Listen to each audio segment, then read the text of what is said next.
Kasabay ng pagsibol ng interes ko sa sabong ay ang pagkakaroon ko ng interes na tuklasin kung ano bang nasa likod ng isang magaling na sabongero. Siya si Mang Dolong. Hindi ko alam kung anong mayroon sa kanya at pakiwari ko'y napakahiwaga ng kanyang pagkatao. Hindi naman ako babae pero wari ko'y may kakaiba sa kutob ko tungkol sa kanya. Ako si Rapi at ito ang aking kwento ng sabong. 2 buwan pa lamang siyang dayo sa aming baryo. Kapitbahay namin siya at katapat mismo ng aming bahay ang kanyang tahanan. Ang 5 taong abandonadong tahanan ng dating kapitan del baryo. Nandyan na si Mang Dolong. Sino kayang maglalakas loob na labanan ng nag-iisang tandang niya? Pwede naman akong pumatol. Sa tandang nga lamang niya ako dapat napupusta. Kaya lamang italo pa rin ako. Malaki na nagastos ko sa manok na ito eh. Kaya wag na. Kayo na lamang ang kukontra dyan. Abay mas lalong hindi ako. Ganadores sa lahat ng mga ganadores yung tandang ni Mang Dolong eh. Nakakatakot yan labanan. Mga reaksyon ng mga sabongero habang papalapit si Mang Dolong. Mga tiklop, ano bang ginatatakutan nyo sa tandang ni Mang Dolong? Hindi naman yan robot eh. Nasusugatan din yan na taon lamang malamang na magaling dumipensa ang tandang ni Dolong. Paano kasi? Hindi nyo iniinsayo ang mga alaga ninyo kaya walang alam sa depensa at laban. Uwi ka ni Mang Tikboy. Ang sigasigaan sa sabungan. Kunwari maraming alam, lagi rin namang talo ang alaga nitong tandang. Mang Tikboy, pupusta ako kung matalo mo ang tandang ni Mandolong. Hindi na talaga ako lalapit pa ng sabungan. Naku Rapi, mapapasubo ka talaga. Kapag ang tandang mo Mang Tikboy ang natalo, hindi ka na rin pupunta pa sa kahit saang sabungan. Ay teka lang, bakit naman ganyang pustahan? Walang kwenta naman yan eh. Sabi mo di ba mas magaling yan tandang mo? Parang natatakot ka yata. Sinong natatakot ka mo? Hindi ako natatakot. Makikita mo. Sige, payag ako sa ating pustahan. Napapayag ko nga siya sa aming pustahan at gaya ng inaasahan ko italo ang kanyang alaga. Kaya umuwi itong laylay ang mga balikat. Nadali mo si paring Tikboy dun ah. Paano eh, mayabang? Yun din, nabawasan ng mayabang na mga sabongero dito. Ewan ko lang din talaga kung susunod yun sa usapan. Mukhang 2 araw lamang yan tatambay sa bahay. Balik sa abong din ulit yan agad. Sinabi mo pa, wala sa pagkatao ni Tikboy ang sumunod sa usapan. Tiyak yun. Hayaan mo na Mang Waning. Ang mahalagay na patahimik muna natin sa ngayon ang pagiging mayabang niya. Kahit nag-uusap kami ni Mang Waning ay pasimpleng nakasunod ang tingin ko kay Mang Dolong. Kung may tataguri ang manghari ng mga sabongero, siya dapat yon. Sa bawat linggo'y may sabong sa galeriya ng sabungan sa aming baryo. Iisa lamang ang laging umuuwi na laging panalo, si Mang Dolong yon. Ngunit sa pagkakataong yon ay hindi pamilyar na mukha ng sabongero ang dumating. May kasama pa itong isang lalaki. Parehong misteryoso, parehong malilikot ang mga mata. Nilapitan ng mga ito ni Mang Dolong. Nakipag-usap at ilang sandali pa'y natapos na ang usapan. Ilalaban sa isa't isa ang kanilang mga tandang. Iyon muli ang ihintayin kong laban. Tiyak akong matinding salpukan yon. Mukhang kakaiba rin ang tandang ng 2 lalaki. Ilang sandali ang lumipas ay pumasok na nga ang 2 sa loob ng ruweda. Pagkasenyas ng sentensyador ay sabay nang inilapag ng 2 ang kanilang alagang tandang. Ilang sandali pa'y nagsimula ng maglaban ng 2. Hiyawan ng mga sabongero sa paligid. Ang tindi ng labanan, ang galing ng 2 tandang. Parehong ang taas ng mga lipad. Parehong parang mga immortal ang mga alaga. Ang tagal na ng labanan at hindi pa rin nakitaan ng pagkapagod ang parehong tandang. Ngayon lang ako nakakita ng laban ng 2 tandang na ganito katindi. Parang nag-iispadahan lamang ng mga tari ah. Uwi ka ng isang sabongero. Tama nga naman at kakaiba ang labang yon. Kumurap lamang ako sandali. Tapos ay bumungad na sa akin ang nakabaong tari ng tandang ni Mang Dolong sa tandang ng kalaban nito. Sobrang bilis ng pangyayari at tila gigil na gigil ang tandang na mas ibaon pa ang tari nito. Hindi na nito tinigilan ng kalaban. Gigil na gigil itong napabagsak ang kalaban hanggang sa tuluyan ng mapabagsak ito. Ayos, panalo na naman ang tandang ni Mang Dolong. Ang tindi talaga. Hindi yata tao itong si Mang Dolong eh. Saka, itong tandang niya, totoong tandang kaya ito? Parang pareho tayo ng iniisip, Mang Waning ah. Isipin mo, nag-iisang tandang lang yan ni Mang Dulong, pero hindi matalo-talo. 2 buwan mahigit na siyang dayo rito. Kada linggo simula nang magsabong siya dito nakasubaybay na ako sa manok niya eh. Una pa lang kasi nakuha na ng tandang niyang aking atensyon dahil kakaiba. Pareho kaming panalo ni Mang Waning ng malaking halaga ng pera. Paano'y laging sa tandang ni Mang Dulong ang aming tiwala. Nang hapong yon ay napag-isip-isip ko na lamang na mas magandang kaibiganin si Mang Dulong. Wala pang kung sino ang pumunta sa kanyang tahanan, kaya ako ang unang magiging kaibigan niya kung sakali. Hinintay ko siyang maunang umuwi. Sinundan ko na lamang siya hanggang sa makarating sa bahay. Nang nasa tapat na ng kanyang gate ay bigla siyang umubo at nagsalita. Ayoko sa lahat ay yung sinusundan ako. Magandang hapon po Mang Dulong. Kumusta po kayo? Sa sabungan pa lamang ay nakasunod ka na sa akin. Anong kailangan mo? Kuwan ho idolo po kitang sabungero. Pwede kayang akong maging kaibigan mo? Gusto ko po kasing makita kung paano nyo alagaan yung alaga nyo po eh. Umalis ka na. Hindi ako pala kaibigan. Ayaw kong may kaibigan kaya umuwi ka na. Mukhang mabait din naman po kayo kaya alam kong mabuti kayo. Huwag mo na akong inuuto. Umuwi ka na. Ayaw kong may kausap ngayon. Sige na po Mang Dulong. Minsan lang din naman ako makipag-usap eh. At marahil sa iyo pa lamang. Pinipilit mo talagang lumabas ang galit ko. Ayaw mong makuha sa pakiusap. Gusto mo ba ng puwersahan? Po. Biglang umikot ang aking paningin. Hindi ko alam kung bakit bigla na lamang ako nahilo habang si Mang Dulong kumikibot-kibot ang kanyang bibig. Napasandal ako sa kanyang gate habang hawak ang aking sentido at nang lingunin ko siya sa kanyang kinatatayuan ay wala na nga siya ron. Mas lalong tumindi ang aking hinala. Hindi normal na tao si Mang Dulong at iyon ang mas gusto ko pang madiskubre mula sa kanya.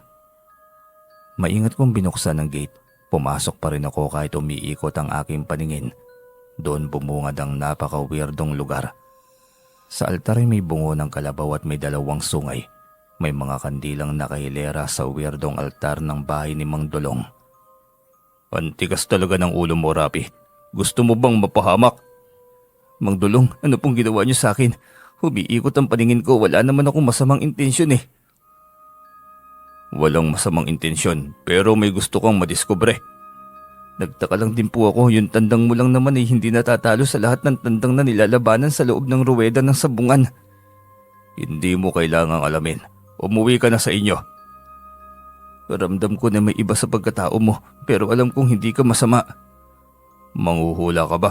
Ang dami mong alam. Alam mo, kung papaslangin kita dito at ipapalabas kong magnanakaw ka, tiyak na walang laban ng pamilya mo. Mabuti naman po ang intensyon ko sa inyo. Mukhang wala kayong pamilya. Mukhang mag-isa lang kayo. Pwede mo naman akong maging anak o pamangkin eh. Wala rin kasi akong tatay. Ako ang katubang ni nanay sa hanap buhay, maitaguyod lamang ang aking mga kapatid. Anong pakialam ko sa kwento ng buhay nyo? May sarili akong kwento kaya wala akong pakialam sa kwento ninyo. Alam nyo po Mang Dulong, madalas sa mga katulad nyo na masusungit ay may mabubuting puso. Kaya hindi ako susuko. Balang araw, lalambot din ang puso nyo sa akin.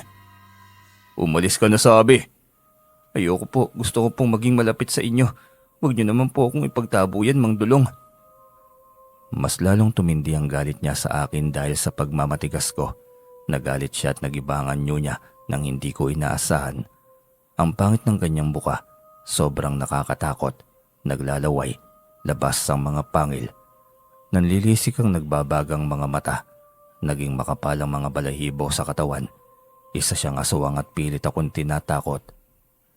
Ngayon, hindi ka pa rin baalis. Hindi po, alam ko namang hindi niyo ako sasaktan. Bakit ba pilit niyo akong pinapaniwala na masama kayong tao? Gayong alam ko namang mabait kayo. Walang mabait na aswang. Inuuto mo lang akong masyado. Hindi kita inuuto. Iyang pagsusungit-sungitan mo. Alam ko may dahilan kung bakit ka ganyan. Hindi siya sumagot. Naging malungkot ang kanyang buka. Gusto kong alamin kung ano ang problema at kung bakit siya nag-iisa. Bigla siyang lumuhod. Bumalik sa normal na anyo ang kanyang katauhan. Doon ko nakita ang isang miserableng si Mang Dulong. Ang hirap maging masama, pero bakit sila kayang-kaya nilang gawin sa akin ang bagay na ito? Umiyak siya habang sinigaw yon. Nandito lang po ako. Pwede niyo pong ibahagi sa akin kung ano man ang bigat na pinagdadaanan niyo, Mang Dulong. Pwede kayong magkuwento sa akin. Umuwi ka muna, Rapi. Alam ko mabuti kang bata. Pag-iisipan ko kung ikukwento ko ba sa iyo ang buhay ko. Sige po, kung talagang ayaw niyo ng presensya ko, edi aalis na lang po ako. Bakit ba hindi ka natakot sa akin? Nakita mo nang aswang ako, hindi ba? Hindi ko rin po alam, Mang Dulong, basta malapit ang loob ko sa iyo eh. At hindi pumasok sa isipan ko na gagawan mo ako ng masama. Kaya mo ba akong pagtakpan? Kaya mo bang itago ang aking pagkatao sa iba? Yun lang po ba? Magaling ako magtago ng sikreto kaya asahan mong hindi makakalabas sa iba kung ano bang pagkataong meron ka. Yung dalawang lalaki kanina na nakalaban ko sa sabong, nakita mo ba? Opo, duda akong aswang din ang mga yun eh. Tama ka't mabuti na lamang inaunahan ko sila dito. Hindi pwedeng magtagumpay sila sa kanilang masamang balak. Ano pong ibig niyong sabihin, Mang Dulong? Hindi sila tunay na mga sabongero. Ang alagang sinasabong nila ay aswang din. Madalas, kapag natalo ay natutuwa pa sila. Dahil yun ang paraan nila ng pagpaparami o pangahawa. Kaya pala bago sa paningin ko ang mga mukha nila. Sa karamdam kong may kakaiba sa mga kilos nila. Aswang palang mga yun. Nakakatakot yata kalaban ng mga yun eh. Sa susunod na linggo, ikaw ang hahawak ng alagang tandang ko. Ikaw ang lalaban sa kanila para hindi nila mahalata. Yung tandang nyo, Mang Dulong, bakit parang hindi matalo-talo? Ang tandang ko ay isa ring aswang. At kaya hindi matalo-talo ay dahil sa isa itong immortal na galing pa sa aking kaibigan na elemento. Aswang na immortal pa? Grabe naman yun, may ganun bang tandang? Nahawahan ko din kasi siya ng pagiging aswang ko. Naging aswang din ako. Dahil sa pangahawa rin sa akin. Hinawahan lang po kayo, hindi kayo tunay na aswang. Bakit naman po kasi kayo nahubahan? Makulit din po ba kayo kagaya ko siguro no? Buong barkada kaming naginuman sa bahay ng aming kakilala na nanalo noon sa sabong 3 beses. Wala kaming ideya na ang bihag na tandang ay aswang na tandang. Nahawa kaming lahat. Magalingan ng hawa dahil hindi matukoy ng albularyo. Kaya tuluyan akong naging aswang. Maging ang aking mga barkada, nagkawalay kami. Wala akong ideya kung saan na sila napunta ngayon. Ang saklap naman pala ng pinagdaanan niyo po. Kawawa naman po pala kayo, Mang Dulong. Dumating ako sa punto ng buhay na pinaslang ko ang sarili kong asawa na buntis. Kinain ko ang sarili kong anak. Napakasama ko. Hindi ko kayang kontrahin ang bulong sa akin ng kasamaan noon. Lalo na noong bagong yanggaw pa lamang ako. Kawawa naman po ang anak mo, Mang Dulong. Walang kamuwang-muwang, kawawa naman. Siguro kung buhay yun ngayon baka kaidaran ko lang. Baka naging kaibigan ko pa. Sayang no? Hindi ko mapatawad ang sarili ko hanggang ngayon. Sobrang sariwa pa rin sa akin ang lahat ng nangyari. Kahit dekada ng nakaraan. Pakiwari ko'y kahapon lamang ito nangyari. Hindi mo din naman yata ginusto na mangyari ang bagay na yon. Narinig ko rin yan sa iba eh. Kapag bagong yanggaw daw. Tila walang pakialam kahit nakatuwad sila sa harapan ng mga tao kasi hindi nila kontrol ang kanilang sarili. May kasalanan din ako kung hindi ako mabarkada noon. Kung nakinig lang ako sa saway ng aking asawa, hindi sana ako nawalan. Huwag niyo na pong sisihin ang sarili niyo, Mang Dulong. Nakaraan na yun eh, dekada na palang lumipas. Ang mahalagay nagbago ng pananaw niyo sa buhay. Alam niyo na nagkamali kayo. Mananatiling sariwa sa aking alaala ang lahat hanggat buhay ako. Pagdudusahan ko ang nagawa kong pagkakamali. Pinahirapan niyo lang po ang sarili niyo sa ganyang bagay. Ayos na pong magdusa kayo ng napakahabang panahon. Tama na yung napakahabang pagdurusa niyo. Marapat lang na magdusa ako. Kaya nga hanggang ngayon ang pagtugis ko sa mga sabongerong aswang. Marami silang kakaibang gawain. Minsan ipapatalo nila ang kanilang tandang kapag trip nilang hawahan ng kalaban. Minsan kapag natalo ang kanilang tandang na ayaw nilang ipatalo, puntirya naman nila ang kanilang kalaban. Bibiktimahin nila pagsapit ng dilim. Talaga palang napakasama nila. Dati kwento lamang ang naririnig ko tungkol sa mga aswang.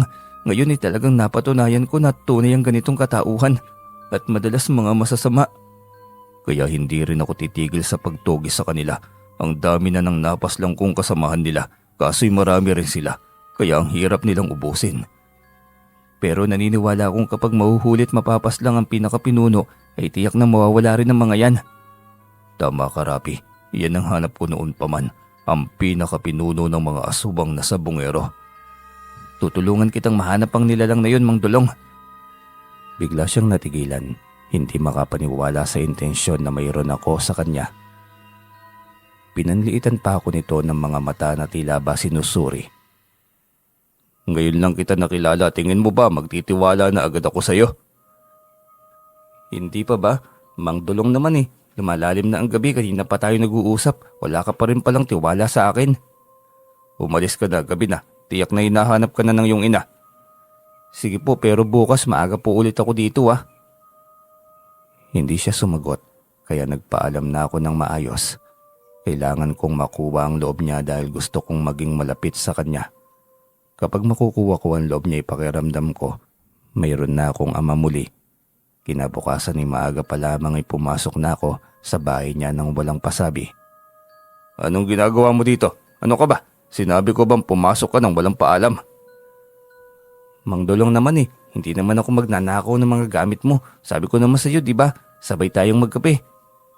Hindi mo ba naisip na pwede kitang hawakan ng pagiging aswang? Hindi ka ba natatakot? Yung pangahawa, intensyon yan. Kung intensyon mong gawin akong aswang, eh ikaw pong bahala. Ayos lang po sa akin. Ayaw ko nun, libre ulam. Hindi ako nagbibiro. Ang mabuti pa'y kumuha ka ng tasa. Ikaw magtimpla. Ipagtimpla mo ko yung masarap. Yun lang naman pala eh. Simula ngayon ako na lagi magtitimpla ng kape natin. Sabay na tayo laging magkape. Igagawa kita lagi ng masarap na kape para laging maganda ang modo mo sa maghapon. Bakit ka ba nagpapasip-sip masyado sa akin? Kailangan mo ng pera. Marami ako. Pwede kitang bigyan. Umalis ka agad pagkatapos dahil ayoko nang may kasama. Lahat ng tao ay kailangan ng pera. Pero ang pakikipaglapit ko sa iyo dahil gusto kong maging kaibigan ka. Para na rin nabuhay ang ama ko sa katauhan mo eh. Kaya napakalapit ng loob ko sa iyo. Ewan ko sa iyong bata ka, ano bang gusto mo? Bakit gusto mong dumikit sa akin? Pagtiwala ka po, Mang Dulong, wala po akong masamang intensyon. Malapit lang talagang loob ko sa iyo eh. Sa huli ay nakuha ko rin ang loob nito. Lagi ko siyang dinadaan sa biro. Noong una'y hirap niyang patawarin pero nang huli na'y nakuha ko rin ang kiliti niya. Nang linggo na yun ay ako ang pinahawak niya ng kanyang tandang. Hinanap niya ang mga sabongerong aswang ngunit wala ang mga ito. Baka sa ibang baryo sila, Mang Dulong. Dinig ko sa usapan nilang tatlo. Buwan nang nakararaan, ang baryong ito ang punteriya nila ngayong taon, kaya paanong wala sila? Baka naman nag-iba ng plano. Malalaman natin yan. Naganap na lamang kami ng ibang kalaban. Halos pahirapan na sa paghanap ng kalaban basta tandang ni Mang Dulong ang ilalaban. Madalas na pumapatol sa hamon ay yung mga dayong sabongero mula sa malayong baryo at mga bayan. Hiyawan ng mga sabongero sa paligid. Sa tandang agad na hawak ko ang madalas na sigaw ng mga sabongero sa paligid. Konting laban lang ay bagsak agad ang kalaban. Tila natulala ang may-ari ng tandang dahil sa pagbagsak agad ng tandang na alaga nito. Iyon na yun, talo na. Talo na? Ano pa nga ba? Nakita mo naman, hindi ba? Hindi na gumagalaw ang alaga nyo. Patay na yan, kaya talo na. Tugon ng sentensyador sa binata. Sa'yo na lang ang bihag na yan, bigay ko na lang sa'yo kuya. Para naman kahit papaano'y hindi ka naman masyadong mawalan. Tinignan ako nito ng masama. Pagkatapos ay walang paalam na pinulot ang tandang na bihag at walang paalam na lumisan. Matapos kalagan ng tari, ang tandang ni Mang Dulong ay kinuha ko rin yon sa mananari at nagpasalamat. Lumapit ako kay Mang Dulong, bitbit ang tandang niya. O ano na, nasaan na ba ang bihag? Malaking karne yon, bakit hindi mo dala? Iniwan mo sa ruweda? Binigay ko po doon sa may-ari, Mang Dulong, parang ayaw bitiwan eh. Galit nga nang matalo ang kanyang tandang. Ano? Atin na yun eh. Bihag natin yon. Kahit magalit pa siya dahil yun ang hatol ng sentensyador, wala siyang magagawa. Alam ko naman po kaso inaawa ko sa may-ari. Parang hindi makapaniwala na talo ang manok niya sa sabong eh. Eh hindi na nga yun gumagalaw. Hindi pa ba niya tanggap ang pagkatalo niya? Saka bakit pa niya isasabong kung gano'n naman pala siya? Ano siya, batang mosmos? Hayaan mo na po, Mang Dulong, para yun lang. Tandang lang naman yun eh. Sa atin pa rin ang panalo nating pera. Umuwi na lang tayo. Mukhang wala dito ang ating hinahanap. Sa ibang pagkakataon o baka magpalamig lamang tayo ng kaunti. Opo, baka rin po hindi dito ang punteriya nila, Mang Dulong. Baka sa ibang bayan. Hindi ako naniniwala. Huwag tayong maging kampante. Itong bayan na ito ang gusto nilang pagharian. Hindi ako nagkakamali ron. Dahil wala naman akong pakialam sa sinasabi ni Mang Dulong, ay tila baliwala sa akin ng bagay na yon. Hindi pumasok sa isip ko ang panganib sakaling kumalat ang mga aswang sa aming baryo na siyang sinasabi ni Mang Dulong.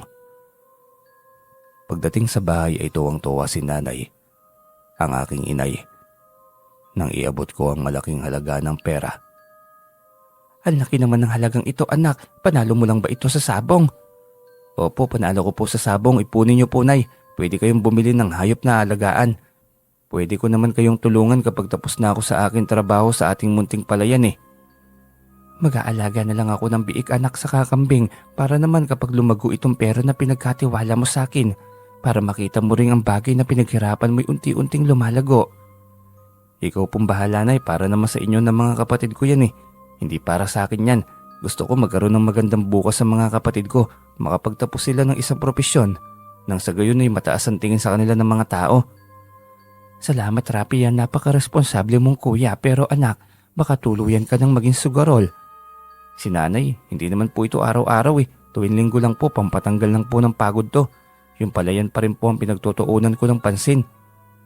Bakit madalas ka nakatambay sa bahay ng sabongero sa tapat natin, anak? Hindi ka ba nahihiwagaan sa dayong yon? Naku, nay, mabait diyang si Mang Dulong. Irereto ko nga siya sana sa iyo eh, para naman magkaroon ka ng kapareho sa buhay. May bago na rin amang mga kapatid ko, saka syempre ako na rin. Buwang kang bata ka, loko-loko, lumayo ka sa harap ko, nakakasira ka ng modo. Biro lang naman po, nay eh, pero mabait po si Mang Dulong. Kaysa magbarkada ako ng kaidaran kong lasinggero, ayos na akong si Mang Dulong lagi kong kausap. Madami pa ako natututunan. Sigurado ka ba baka masamang impluwensya yan na? Bisyo yan eh.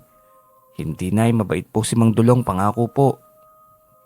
Pinatunayan ko kay nanay na magandang impluwensya si Mang Dulong sa aking buhay. Wala akong bisyo, subsub ako sa trabaho at sa hapon at umaga bago umalis patungo sa sakahan. At pag-uwi galing sa hapon, kay Mang Dulong ako laging tumidiretso. Magkakapit mag-uusap sandali. Mas lalo ako napalapit ng gusto kay Mang Dulong. Ang dami niyang lihim na naibunyag tungkol sa mga aswang at maging sa personal na buhay niya. Nang sumunod na linggo'y balik ulit kami sa sabong. Ang sabi ni Mang Dulong ay hindi pa rin niya mahanap ang kanyang kalabang sabongerong aswang. Isang binatilyo na kaidaran ko ang hinamon ng aming tandang, kaya kinasa agad yun ni Mang Dulong. Ang lakas ng loob ng batang ito. Sige nga, tignan natin kung ano magiging reaksyon niya kapag natalo ang alaga niya. Mukhang kaidaran ko lamang di siya, Mang Dulong. Magandang laban ito.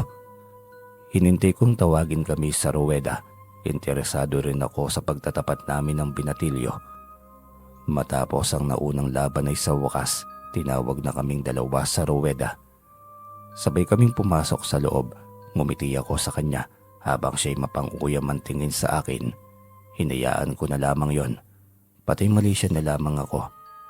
Pagkaudyat ng sentensyador ay sabay kaming naghandang ibaba ang hawak na tandang.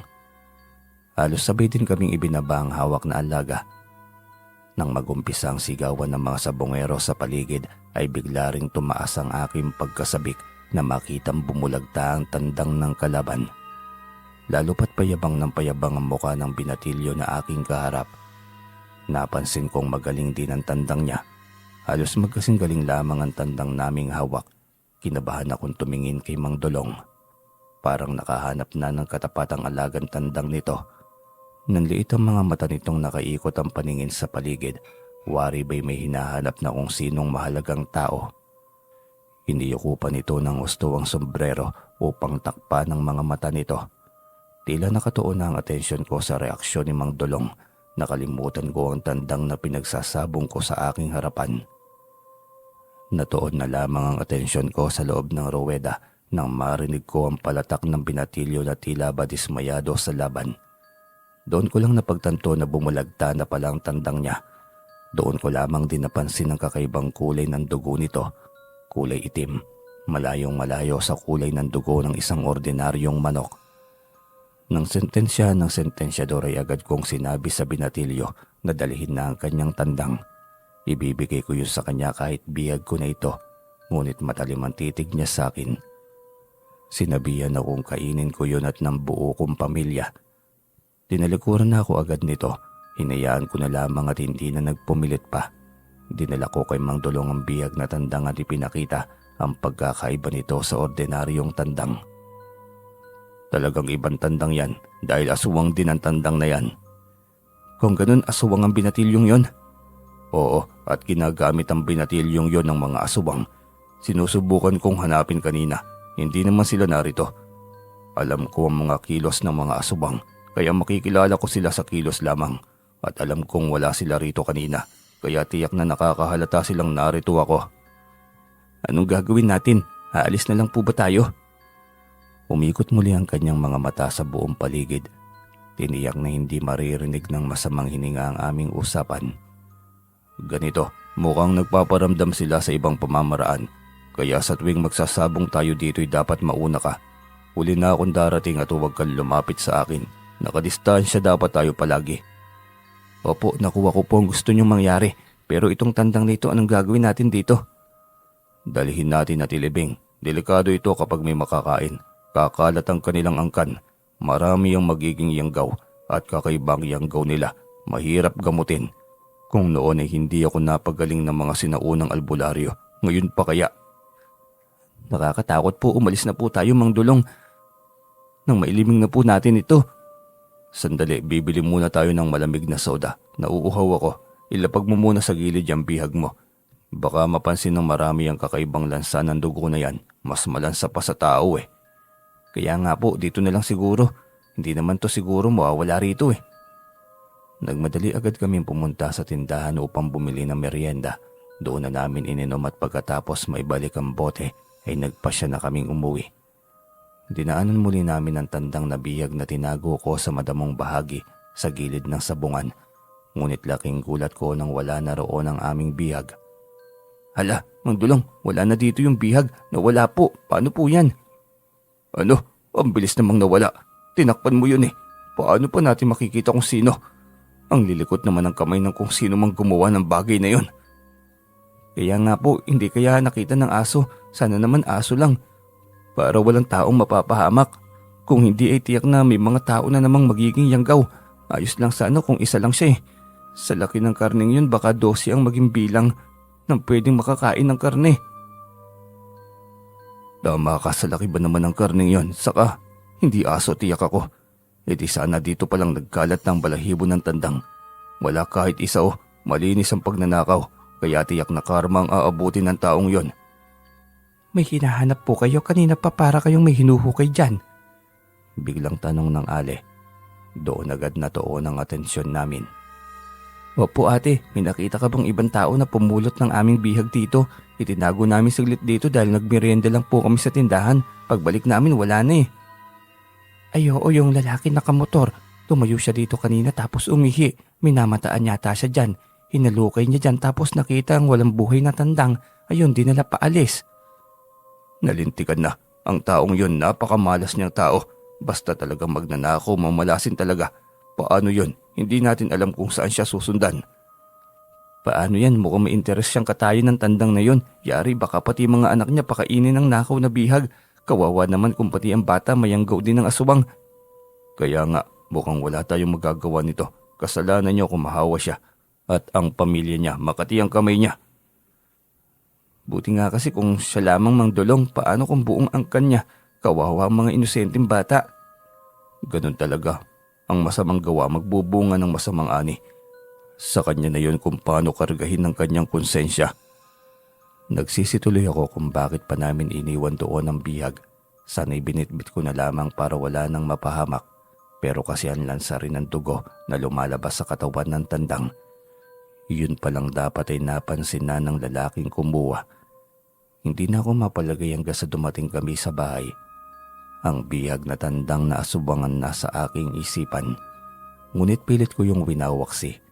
Nilibang ko na lamang ang aking sarili sa pakikipag-usap kay nanay habang naghihimay siya ng gulay. Tuwang-tuwa siyang muli nang mabigyan ko ng malaking halaga ng pera. Mukhang swerte ka nga yata sa sabong anak ka. Ang dami na nating mga alaga dahil sa perang panalo mo sa sabong. Hindi naman sa akin ang tandang nay, kay Mang Dulong eh. Kaya siyang nagbibigay ng swerte sa atin. Ganun ba? Hindi naman matalo-talo yung tandang niya anak. Ang galing naman.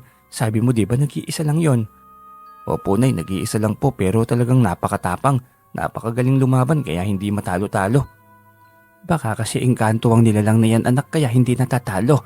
Hindi ka ba natatakot makipaglapit dyan? Siyasatin mo rin anak, ang hirap magtiwala sa ngayon. Hindi naman po nay, mabait naman po si Mang Dulong saka hindi po siya engkanto. Grabe naman po kayo porket hindi matalo yung tandang dahil magaling. Engkanto na agad ang may-ari. Walang normal na tandang na hindi mamatay-matay anak, ano yon? Nakakapit sa kanya swerte lagi. Walang swerte na ganon, may oras na may hangganan din ang lahat. Nanay basta tignan mo na lamang si Mang Dulong sa magandang panig. Matagal ko na siyang nakasama, mabait po siya. Ewan ko ba anak mo kung mabigat talaga ang loob ko sa lalaking yon. Hindi normal na tao yun sa pakiramdam ko, ewan ko ba. Ay sus ganun, baka naman po may gusto kayo kay Mang Dulong. Kaya kunwari mabigat ang loob nyo, kunwari galit, yung pala may lihim. Ano, wag mo nga akong binibiro ng ganyan, hindi nakakatuwa. Bapatuhin kita ng tsinelas dyan loko ka.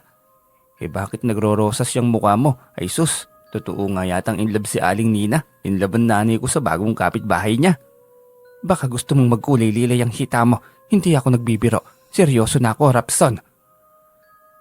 Si nanay talaga, diyan ka talaga magaling eh. Sa pinong kurot, biro lang naman eh. Kung magagalit naman ito, kala mo naman ay batang paslit ako. Ikaw naman kasi kung magbiro hindi nakakatuwa. Nakakasira kaya ng modo yon. Hindi mo naman kasi kailangan magalit kung hindi naman totoo ano. Bakit para na akong lalamunin sa galit? Grabe ka talaga nanay. Batang ito, gusto mo talaga makatikim no? Umalis ka na nga lamang dito. Iirita na sana ako nito ng kurot nang biglang may bumagsak sa aming bubungan. Nagkatinginan kami ni nanay, lalo na nang tumunog yung mabangis na kikik.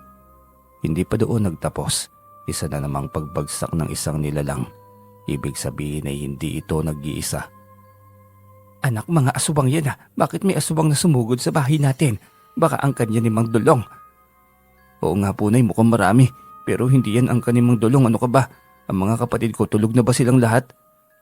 Oo anak, kanina pa sila tulog na sa kabilang kwarto. Kung ganun, pumasok ka po dun nay. Bantayan mo sila. Ako na pong bahala sa mga ito. Ako ang haharap sa mga aswang na yan. Diyos ko anak, mga aswang ang mga yan. Hindi mo sila kakayanin. Bakit po hindi? Aswang lang sila. Maraming kahinaan ng mga aswang nay, kaya hindi ako natatakot sa kanila. Sila ang dapat na matakot sa atin. Pumasok ko na po sa kwarto nyo ng mga kapatid ko. Ako na pong bahala rito. Basta mag-iingat ka anak. Hindi ko na yun sinagot pa. Agad akong tumungo sa kusina. Kumuha ng maraming asin at inilagay sa bulsa. Agad ko rin kinuha ang mahabang itak ni tatay. Sinadya niya yung ipagawa sa panday. Manipis, ngunit mahaba at matulis na para bang isang espada. Higit sa lahat ay napakatalim ng itak na yon. Buong tapang ako lumabas bitbit ang itak. Matapang na sumigaw. Nakipagtuos sa tapang ng mga aswang na nasa bubungan. 3 ang mga yon at nakita kong mabilis sa mga itong bumubulusok pa ibaba. Ngunit nang makita din ng matulis na kumikinang kong itak sa dilim, ay biglang dumistansya ang mga yon. Paikot-ikot sa aking uluhan. Tila walang mga kapitbahay ang nagising sa ingay na aking ginawa. Maliban kay Mang Dulong na sumugod pa sa anyong asubang nang makita akong pinaiikutan ng mga kapwa nito alagad ng dilim. Alerto Rapi, nandito ako para sa'yo. Ito yung sinasabi ko sa'yo. Natalo mo ang kanilang tandang na aswang kaya galit na galit sila sa'yo. Hindi ako takot makipaglaban sa kanila, Mang Dulong. Hinintay kong bumaba ang isa sa kanila. Isang sandali pa'y dumapo sa harapan ko ang isang lalaki. Bigla itong naging anyong tao at ito nga yung binatilyong nakalaban ko kanina. Ang sabi ko, kainin mo yung bihag. Anong ginawa mo sa tandang? Yun ba? Ninakaw yun. Kaya karma ng lalaking magnanakaw kung sakaling maging aswang ang kanyang buong angkan. Ikaw ang gusto kong maging kaanib namin. Ikaw! Tanga ka ba? Hindi nga ako nagpahawak kay Mang Dulong na mabuting aswang, kayo pa kaya? Pwes, ikaw ang hihahain namin sa aming master. Hindi ko napaghandaan ang bigla kong dagitin ng isang aswang mula sa aking likuran. Tumalon din ang binatilyo sa aking harapan. At nang nasa malapit na ito'y bigla itong nagkaroon ng mahabang pakpak na parang paniki. Hinawakan ako nito sa mga paa habang si Mang Dulong ay abalang nakikipagbuno sa isa pang aswang. Bang Dulong, tulungan niyo po ako. Sige lang Rapi, nang sa ganun ay alam natin ang lungga at master ng mga nilalang na ito. Mula sa taas ay nakita kong tinadyakan niya ang kaharap na kalaban at lumipad kasunod ko. Hindi ko magamit ng aking itak dahil malakas ang paghawak ng dalawang kamay ng aswang sa akin mula sa aking likuran. Kapag igagalaw ko yun ay mas lalong bumabao ng napakatulis nitong kuko. Hinayaan ko na lamang din at nagtiwala na akong kayang iligtas ni Mang Dulong. Ang layunin din ito'y matunto ng lungga nila. Patungo yun sa masukal na gubat hanggang sa minamataan akong isang liwanag. Habang papalapit ay napagtanto kong isang lumang mansyon yon na halos nilulumot na. Marami na ring nakagapang na naglalaki ang mga baging sa dingding ng mansyon. Diretso akong tinangay ng mga ito papasok. Dumaan kami sa isang napakalawak na bintana. Pagkatapos ay saka lamang ako nilapag ng mga ito sa sahig. Pagkasilip ko sa babay naroon ng napakarami pang katulad ng mga ito, hinayaan lamang din nilang dumapo si Mang Dulong malapit sa akin. Maligayang pagbabalik Mang Dulong. Bago ang lugar, hindi ba? Binulabog mo kasi ang dating lungga. Ngayon ay heto at idadaos ang pagpapalakas ng puwersa ng ating lahi. Nakita mo ba? Ang dami na. Triple na ang dami. Mga wala kayong puso, ako pa rin ang tatapos sa pamunuang ito ng dilim. Ikaw, anong lakas ang mayroon ka? Kay Master Dominic ka lamang mamamatay. Pareho tayong mga aswang at alam ko kung ano ang kahinaan natin. Alam mo ang kahinaan ngunit hindi mo kayang labanan. Natigil ang kanilang pag-uusap nang biglang bumungad sa aming harapan ang isang lalaking may kapang itim at may hawak na baston. Yumuko ang mga ito sa lalaki tapos ay tinawag itong Master Dominic. Kumusta Mang Dulong? May inihanda ka palang regalo sa akin. Wag na wag mo sasaktan si Rapi. Mamamatay kayong lahat kapag ginawa niyo ang bagay na yon. Nakatutuwa talaga ang matanda ka. Nakakapanggigil ka. Bigla nitong itinusok ang baston kay Mang Dulong. Bigla na lamang naghumayaw ito sa sakit na tila ba kinukuryente ang katawan nito. Nanginginig ito sa sakit. Ilang sandali pa'y may binagkas na orasyon si Mang Dulong. Biglang nagtalsikan ng mga ito habang si Mang Dulong ay umupo sa poang ulo. Napatakbo ko palapit sa kanya. Inalalayan siya habang nagpapalakas. Ilang sandali pa'y tumayo na ito. Ayos ka na po ba? Tanong ko nang unti-unti na itong bumangon. Ayos na ako, kailangan na nating makaalis habang wala pa silang malay. Paano ko makakaalis dito? Sumakay ka sa likod ko. Sige po, dalian mo na. Hindi pa itong takdang oras. Nagpapalakas pa ako ng aking lihim na kaalaman. Opo, sige po Mang Dulong. Agad akong sumampa sa kanyang likod. Bumulosok siya ng lipad pataas. Binilisan niya upang hindi kami maabutan at makapagtago agad sa loob ng bahay sakali mong babalik ang mga ito para sumalakay. Hindi pa kita kayang protektahan ng ganoon kasigurado dahil nagpapalakas pa ako ng kapangyarihan na mayroon ako. Maliban sa kapangyarihan ng isang aswang, may inaaral din akong orasyon na pampuksa sa mga aswang na hindi ako maapektuhan dahil katulad nila, isa rin akong aswang. Alam na alam nila ang bahay natin Mang Dulong, tiyak na sasalakay ang mga yun. Alam ko pero wag mo munang labasin, hindi mo sila kaya. Ako mag-isa ang haharap. Maging pipi at bingi ka na lamang, may ibibigay akong talim sa iyo pangontra aswang. Kahit ako takot akong buksan yon. Ibinigay yun ng lolo ko sa akin noong hindi pa ako aswang. Binata pa lang ako. Sayang yung mga panahong isa kang normal na tao no Mang Dulong. Ang sarap pa rin maging isang normal na nilalang eh. Huwag mo na nga ipaalala sa akin. Dobleng sakit lang ang nararamdaman ko eh. Pasensya na po Mang Dulong. Hindi ko po sinasadya. Hindi ko na po uulitin. Nandito na tayo sa bahay nyo. Pumasok ka na agad sa loob. Sakaling kailangan kita para sa lakayin ng kanilang lungga. Handa ka bang samahan ako? Oo naman po, nasa likod mo ko palagi, suportado kita. Kahit kinakabahan ay buo naman ang loob kong tumulong sa kanya. Alam kong mabuti siyang tao, alam kong may mabuti siyang puso. Lumipas ang buong magdamag, naghintay ako na may susugod na asubang ngunit wala naman. Marahil ay nahintatakutan ng mga ito o di naman kaya tuluyan talagang mga itong nakatulog sa inusal na orasyon ni Mang Dulong. Tahimik pa rin hanggang sa mga sumunod na mga araw. Hanggang sa makalipas ang 1 linggo, biglang ibinalita ang sunod-sunod na pambibiktima ng mga buntis at sanggol. Nabalitaan niyo daw po ba yung nangyari, Mang Dulong? Grabe yung sinapit ng buntis. Kaawa-awa. Oo, huwag mong sabihin na ako ang pinagdududahan mo. Ano yung tingin na yan? Sabi ko sa'yo, hindi ako gagawa ng kasamaan dahil kalaban ako ng kasamaan. Mang Dulong naman kilala na kita. Para tinitingnan lang kita Ano bang masama sa tingin ko? Naalala mo ba yung tungkol sa bihag nating asubang natandang? Hindi kaya't ang nagnakaw nun at ang ibang nakikain ng bagong yanggaw? Hindi kaya't sila ang perwisyo ngayon sa ating bayan? Posible nga yun kasi sunod-sunod Karma nga namang matatawag. Makati kasi ang mga kamay. Paano naman kaya natin mapipigilan ng mga bagong yanggaw na ito?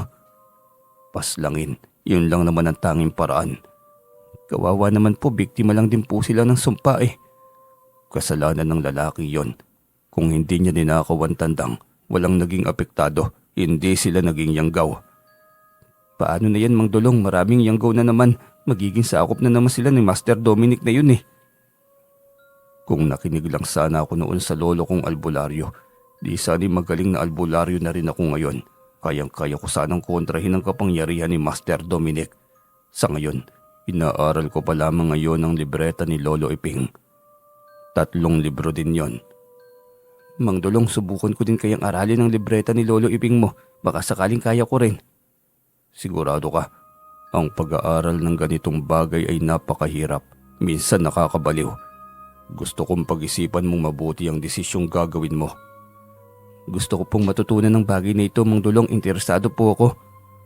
Sa unang pahina, makikita ang mga bawal at maraming bawal. Alak, sigarilyo, babae, lahat ay bawal. Wala rin po ako ng mga ganun Gusto mo talaga matuto Opo, gustong-gusto ko po. Dahil doon unti-unti rin akong tinuruan ni Mang Dulong. Nilagyan niya ng proteksyon ng paligid ng bahay upang hindi makalapit sa aking pamilya ang mga asubang na minsan na akong tinugis dahil sa natalong asubang natandang ng mga ito. Unang linggo ng pagtuturo ni Mang Dulong ay ang daming pananakot sa akin. May mga nagpapakitang mga elemento, mga white lady na umiikot ang ulo at duguan, may mga tikbalang at kung ano paman. Huwag mong pansinin, ganyan talaga dahil nagbubukas lahat ng mga pandama mo. Ang third eye mo, ang ikalawang pandinig, pandama, lahat yan ay nakabukas. Mang Dulong, nakakatakot yung babaeng nakaputing damit. Ang pangit ng titig niya sa akin, pinapaikot pa niya ang kanyang ulo. Hayaan mo na, sinisira lamang niya ang konsentrasyon mo. Mang Dulong, yung maliit na tao, nasa pako po siya, nakapatong at nakatingala sa akin, nakangisi din po Huwag mo ngang pansinin, mag-focus ka. Kailangan mong malaman lahat ng kaalaman sa libretang ito. Hindi natin alam kung kailan tayo muling sasalakayin ng mga yon. Tiyak na tuloy-tuloy ang ginagawa nilang pagpaparami. Opo, inaaral ko pong mabuti, Mang Dulong. Basta magkunwari kang hindi mo nakita ang nasa paligid mong mga elemento para tuloy-tuloy ang iyong pag-aaral sa mga orasyon at lihim na karunungan. Mukhang magaling na po ako, Mang Dulong. Susubukan ko po. Umusal ako ng orasyon kontra elemento nang makita kong dumaan ang isang tikbalang. Tumila po nito at napahiyaw kaya napamura sa akin si Mang Dulong. Ano ba naman yan, Rapi? Huwag mong pakialaman ng mga elementong tumaraan. Pag-iinitan ka ng mga yan kung ganyan ka. Pasensya na po, sinubukan ko lang naman kung mabisa. Talaga namang mabisa nga po. Ewan ko sa iyo, Rapi. Paggalingin mo ang tikbalang at humingi ka ng paumanhin. Opo, lalapitan ko na po. Agad akong lumapit sa tikbalang. Humingi ng paumanhin dito dahil sa aking ginawa. Masama ang titig niya sa akin kaya yumuko agad ako at sinabi na ang pakay. Pasensya na po kaibigan, hindi ko sinasadya. Naisip ko kasing subukan ng bisa ng inaaral kong kapangyarihan. Ang lakas naman, halos mapuruhan na ako. Parang may galit ka sa akin Naku, wala po, pasensya na talaga. Pagagalingin na kita, huwag ka pong malikot. Sige nga, pakiusap, hindi ako makagalaw. Para akong naparalisa bigla. Agad kong inusal ang orasyon para mawala ang sinabi kong kapangyarihan, pampagapos at pampasikip ng kanyang hininga. Matapos gamutin ito'y nakita ko ang bisa sa tikbalang. Tumayo na agad siya, maayos na ang kanyang pakiramdam at alam ko yon. Pasensya na talaga, hindi ko talaga sinasadya ang bagay na yon. Ang galing ng inaaral mong kapangyarihan, nakakatakot sa mga katulad ko. Pasensya na, hindi ko na uulitin yon. Para lang yun sa mga masasamang aswang. Naghahanda kasi kami ni Mang Dulong para sa isang laban eh. Kung ganun pwede kitang maging kaibigan. Yun ay kung ayos lang sa'yo. Gustong gusto ko kasing magkaroon ng kaibigan na mortal. Oo naman, masaya yon. May kaibigan na akong isang tikbalang. Unang beses kong magkaroon ng kaibigan na hindi ordinaryong tao.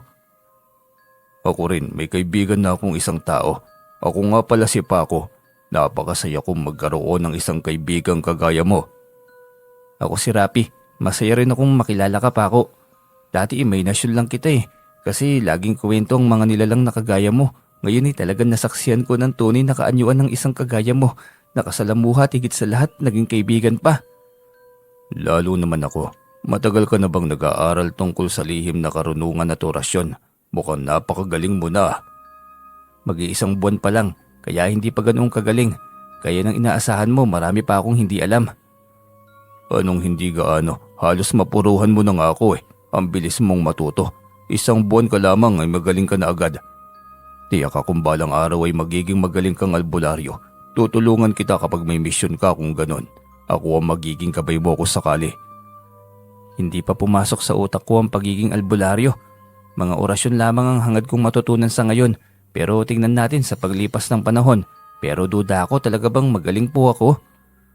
Oo, tiyak akong mas magaling ka pa pagdating ng panahon. Para saan ba yung paghahanda na yan kung hindi sa pagiging albularyo? Para sa isang grupo ng mga aswang, nagbabadya silang sakupin ng baryong ito. Hindi maaari, kawawa ang mga kapatid ko. Kawawa ang mga kapitbahay kong inosente. Kailangan ko silang protektahan lahat laban sa mga nilalang ng dilim na yon. Ganun ba? Susuporta ako sa iyo. Hindi kita pababayaan kasama ng aking mga kasamahan at mga kauri. Nasa likod mo kami laban sa kakaharapin mo. Pangako ko yan sa iyo. Talaga, tutulungan mo kami ni Mang Dulong? Oo naman, tutulong ako para sa kabutihan. Tawagin mo lang ako. Walang dudang magiging kakampi mo ko sa bagay na ito. Naku, masaya ito. Maraming salamat pa ako. Aasahan ko talaga yan. Batid kung hindi namin kakayanin ni Mang Dulong na harapin ng napakaraming nilalang na yun. Walang anuman. Kailan ba yan? Basta sabihin mo lang. Hindi ko rin alam eh. Basta naghahanda lang ako dahil iyon ang gusto ni Mang Dulong. Eto, kunin mo. Magiging portal ko ito sa iyo. Iniabot nito ang mahabang hibla ng makapal nitong buhok na kulay nag-aagaw kahil at ginto. Para saan ito, Paco? Kapag kailangan mo ko, hipan mo lamang ito ng 7 beses. Ang hibla ng buhok na yan, darating ako agad. Asahan mong may isa akong salita. Talaga, maraming salamat kung ganon. Salamat, Paco. May dahilan kung bakit natamaan kita ng kapangyarihan kanina. Ikaw pala'y magiging kasangga namin sa laban. Walang anuman. Aalis na ako dahil patungo na rito ang iyong kasama. Marahil ay may mahalaga kayong pag-uusapan. Salamat pa ako Kumaway na ito kasabay ng paglaho. Saktong dumating si Mang Dulong at tinanong ako kung nagamot ko ba ang tikbalang. Umalis na po, naglaho bigla nang dumating ka eh. Baka daw may mahalaga kang sasabihin. Ganun ba? May ganyang nilalang talaga. Yung pili lamang ang gusto nilang pakitaan. Kaya pala nagmamadali siyang umalis. Ayaw niya yata sa iyo eh, ba't kaya? Hayaan mo na, ganyan ang mga elemento. May mga nilalang na ayaw magpakita sa iyo pero nagpapakita sa akin. Ganyan sila eh. Pero mabait si Paco, Mang Dulong. Naiintindihan niya kahit nasaktan ko siya eh. Kailangan mo lang namang magpaliwanag. Parang tao rin yan sila. May masungit, may mabait. May masama at may mabuti rin. Yung nakasalambuha mo mukhang mabuti yon, kaya swerte kang nagkaroon ng mabuting kaibigan na elemento. Totoo yan, Mang Dulong. Nakita ko rin. Parang hindi nga nalalayo sa tao yung ugali nila. Yung mukha nga lamang nila. Bakit kalahating tao? Kalahating kabayo? Naku, hindi ko rin masasagot ang tanong mo na yan. Sige na, magpahinga na tayo. Paggabi na. Ang mabuti siguro ay umuwi ka na muna sa inyo. Sige po, pero di ba linggo bukas? Magsasabong ba tayo? Namimiss ko na rin ang sabong, Mang Dulong eh. Oo, dahil kailangan pa rin nating magmasid at magmatsyag. Tiyak akong palihim pa rin silang nagpaparami. Tiyak na hindi sila papatol sa tandang natin, kilala na nila tayo eh. Ipapahawak natin sa kakilala mo ang tandang nang sa ganun ay mailaban pa rin natin ang alaga ko sa kanilang tandang. Si Mang Waning po, tiyak akong papayag yun, Mandulong. Idolo din nun yung tandang mo eh. Ganun ba? Kung ganun bukas ng umaga ay pupuntahan mo siya at kakausapin. Sa kanya natin ipapaubaya ang aking tandang. Sige po, uuwi na muna ako. Sige, bukas ng maaga ah. Ang daming pagbabago sa buhay ko. Bigla ko na lamang ding napagtanto yon. Hindi ako agad nakatulog dahil ang iniisip ko ay ang kakaibang daan na nilalakbay. Magandang buhay ang naibigay ko sa aking ina at mga kapatid. Hindi kami mayaman, hindi marangya ang aming tahanan, pero hindi nagugutom at may ipong pera bukod sa mga alagang hayop na pag-alagala sa aming paligid. Kinabukasan ay maaga akong nagising. Pinuntahan ko si Mang Waning at kinausap. Maging ito ay sabik na may panalo ang tandang ni Mang Dulong. Pinauna nga namin siya sa sabungan. Bili ni Mang Dulong na siya ang maghahanap ng magiging kalaban. Pagdating sa sabungan, hindi nga kami nagkamali at naroon ang 2 binatilyo na may hawak na asubang na tandang. Sa isang sulok ng sabungan ay naroon ang 2 lalaking aswang. Nagmamasid kaya mataman lamang ding nagmatsyag si Mang Dulong sa gilid. Ilang sandali pa'y pumasok na si Mang Waning sa ruweda, kasabay ng isang binatilyo na may hawak na asubang na tandang kagaya sa alaga ni Mang Dulong. Hindi pa man itila na hulaan na ni Mang Dulong ang nangyari. Mukhang dinaya nila tayo. Ano pong ibig niyo sabihin, Mang Dulong? Bakit tayo nadaya? Ipapatalo nila ang tandang para maging bihag at maging pagkain ng magiging biktima nila. Nagpaparami na sila ngayon. Anong gagawin natin? Maganda ka. Sasalakay sila sa bahay ni Mang Waning. Kailangan natin silang pigilan. Kailangan nating protektahan ang pamilya niya. Opo, kawawa naman po si Mang Waning at ang pamilya niya kung ganun. Nadamay patuloy sa mga kalukuhan ng mga asubang na ito. Kukunin natin ang bihag. Tayo ang maglilibing upang malayo sa pangahawa ang pamilya ni Mang Waning. Kailangan ba nating sabihin sa kanyang katotohanan? Baka kasi sasama ang loob niya sakaling kukunin natin ang bihag. Siya ang nasa ruweda eh. Hindi maaari. Hayaan mong maging lihim sa pagitan nating dalawan tungkol sa mga aswang. Kailangan lang nating masira ang kanilang lungga at mapas lang ang master nila. Tiyak na iisa-isang mawawalan ng buhay ang mga kasapi niya. Sana nga ganun lang kadali na paslangin ang mga nilalang na yun. Dito ka lang. Mukhang mahalaga ang pinag-uusapan ng 2 yan. Puntahan ko lamang. Kailangan kong tektika ng mga balak nila dahil hindi ako papayag na magtatagumpay ang kasamaan. Matapos niyang sabihin yun ay bigla na lamang siyang naglaho. Nagulat na lamang ako nang nasa tabi na siya ng 2 lalaking itinuro niya kanina. Seryoso siyang nakikinig sa usapan ng 2. Tansya ko'y gumagamit siya ng tagabulag kaya hindi siya napansin ng mga yon. Hinayaan ko na lamang siya. Ang tagal ng laban ng 2 tandang, ngunit sa huli ay tama ang sinabi ni Mang Dulong. Talo ang kalaban at tuwang-tuwa si Mang Waning. Malaking halaga ng pera ang panalo niya. Sabi ni, iba ang pakay nila. Nandiyan ka na agad, nakakagulat ka naman. Para kang multo, biglang nawawala at biglang nandyan na lamang. Sa kabilugan ng buwan balak nilang lumabas sa lungga para magasik ng lagim. Kailangan nating maging handa. Hindi pa man darating ang hinihintay nilang kabilugan ng buwan. Anong balak mo, Mang Dulong? Kaya ba natin ang puwersa nila? Mukhang kinakabahan ako ngayon pa lang eh. Sa huling araw ng kadiliman sasalakay tayo. Dapat handa ka. Huwag kang matakot. Kailangan mong maging matapang. Opo, maghahanda po ako. Kailangan ko ng lakas ng loob.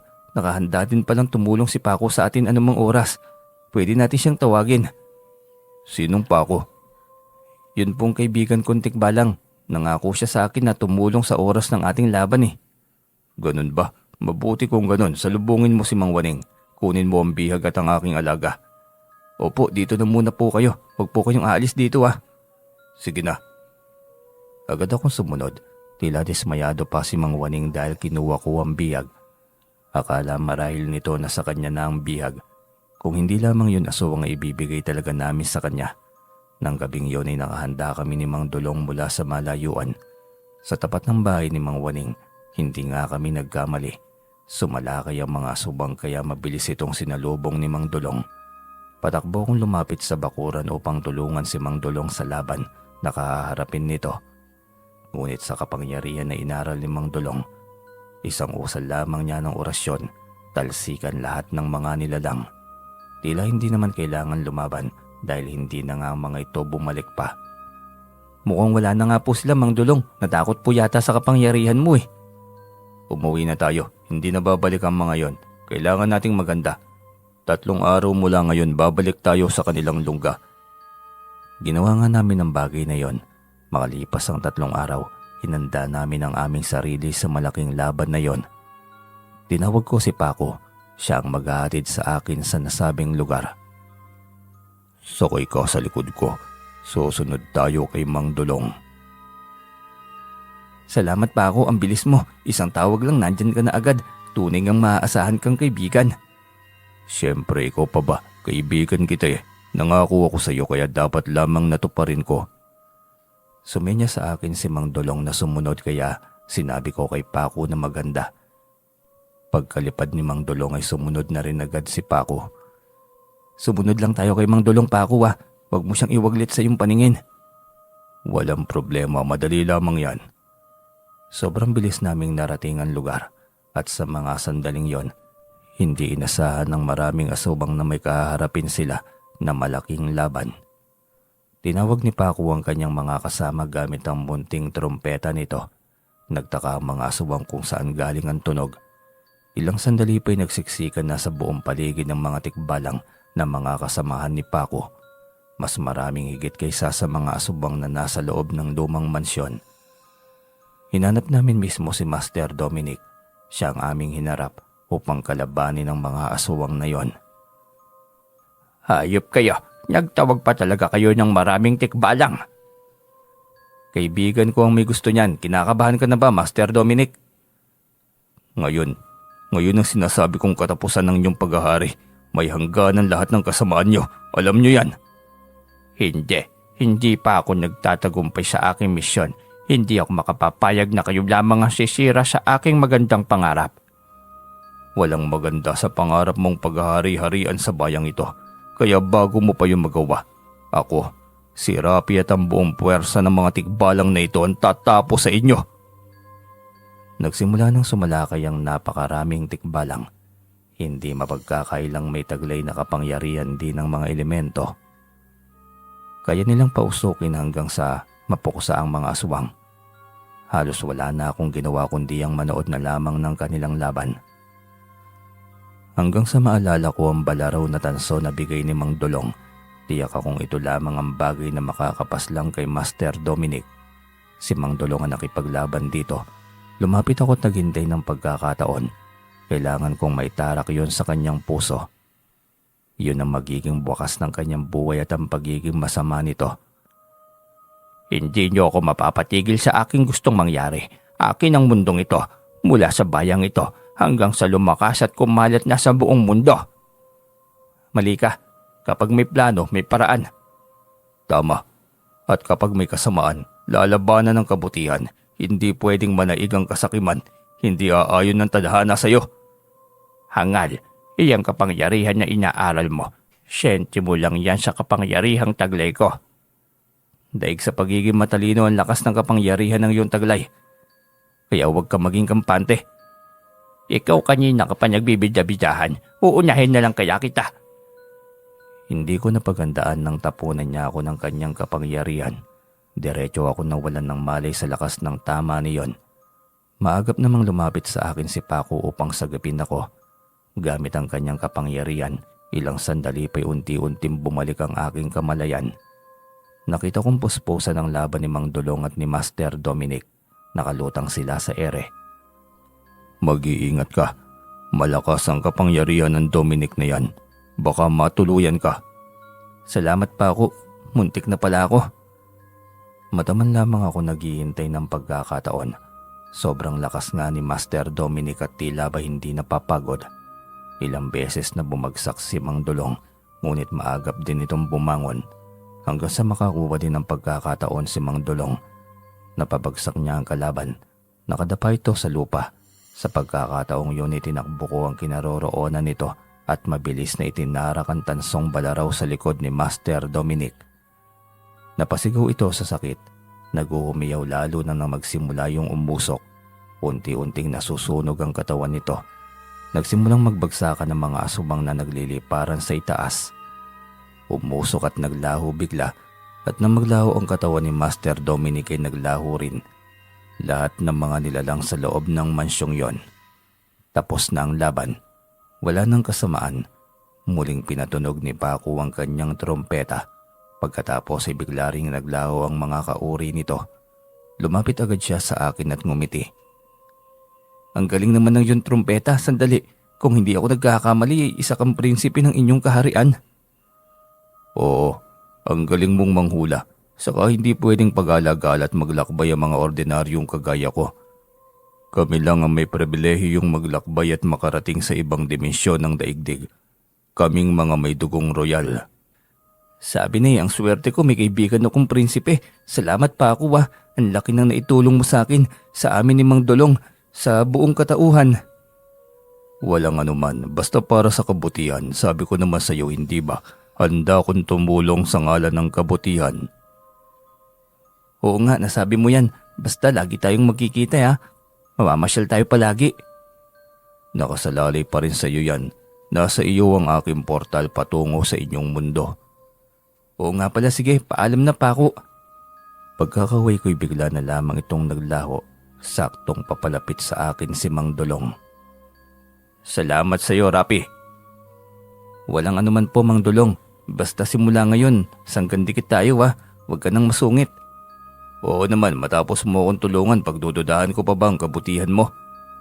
Umuwi na po tayo, pagod na po ako Grabe, hindi ko inaasahan na ganito, Mang Dolong. Oo nga pagod na rin ako. Halika, sumakay ka sa likod ko. Umuwi na tayo nang makapagpahinga na rin tayo.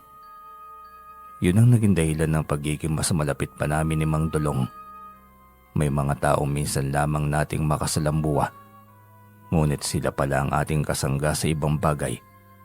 Kaya panatilihin ang pagiging mapagkapwa, pagiging makatao at pagiging bukas palad sa lahat.